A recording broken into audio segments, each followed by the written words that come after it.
अस्सलाम वालेकुम। कैसे हैं आप? आज मैं आपके साथ बहुत ही स्पेशल शलजम की भुजिया की रेसिपी को शेयर कर रही हूँ, जो कि बहुत ही हम आसान तरीके से बनाएंगे और ये लजीज और जायकेदार बनकर तैयार होगी। शलजम की भुजिया को बनाने के लिए हमें जिन चीज़ों की ज़रूरत है उनमें मैंने लिए हैं 1 किलो शलजम। शलजम को मैंने छील कर इस तरह के टुकड़ों में काट लिया है। मसाला जात में हल्दी पाउडर 1 टीस्पून, नमक 1 टीस्पून, सफ़ेद ज़ीरा 1 टेबल स्पून, पिसा हुआ खुश्क धनिया 1 टेबल स्पून, सुर्ख मिर्च पाउडर 1 टीस्पून,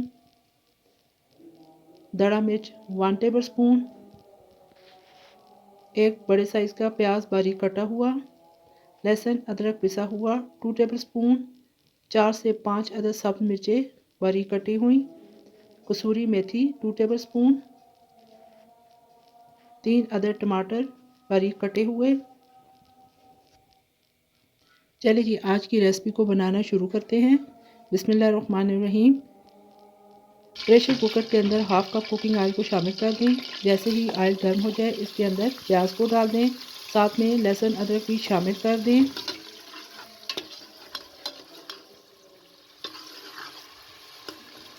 तमाम चीज़ों को अच्छे से मिक्स कर दें। सफ़ेद ज़ीरा भी डाल दें।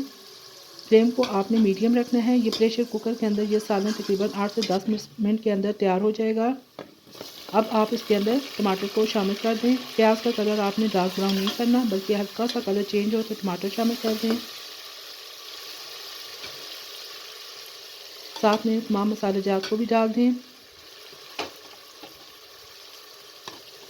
सब्ज़ मिर्चें और कसूरी मेथी को भी शामिल करके तमाम चीज़ों को अच्छे तरीके से मिक्स कर लें और 3 से 4 चम्मच पानी शामिल करके कवर कर दें।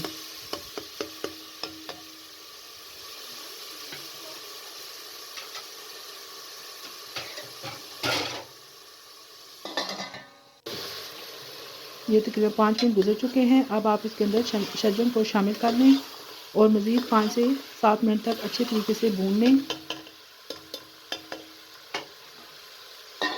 ये सालन बहुत ही लजीज बनकर तैयार होगा। आपने इसी तरीके से बनाना है और वीडियो को आपने पूरा देखना है।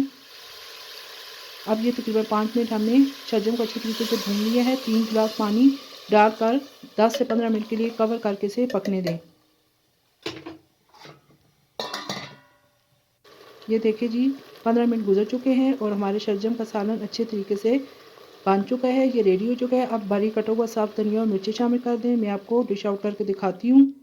ये देखिए जी मज़ेदार शलजम की भुजिया रेडी हो चुकी है।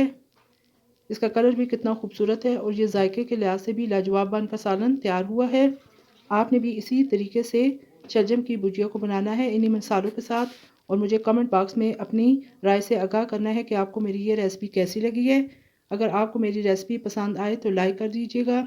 साथ में मेरे चैनल को सब्सक्राइब और शेयर भी कर दें और बेल आइकन को भी क्लिक कर दें ताकि मेरी हर लेटेस्ट वीडियो का नोटिफिकेशन आप तक बर वक्त पहुँच सके। फिर इंशाल्लाह एक नई वीडियो के साथ दोबारा हाज़िर होंगी। इजाज़त दीजिए। अल्लाह हाफिज़।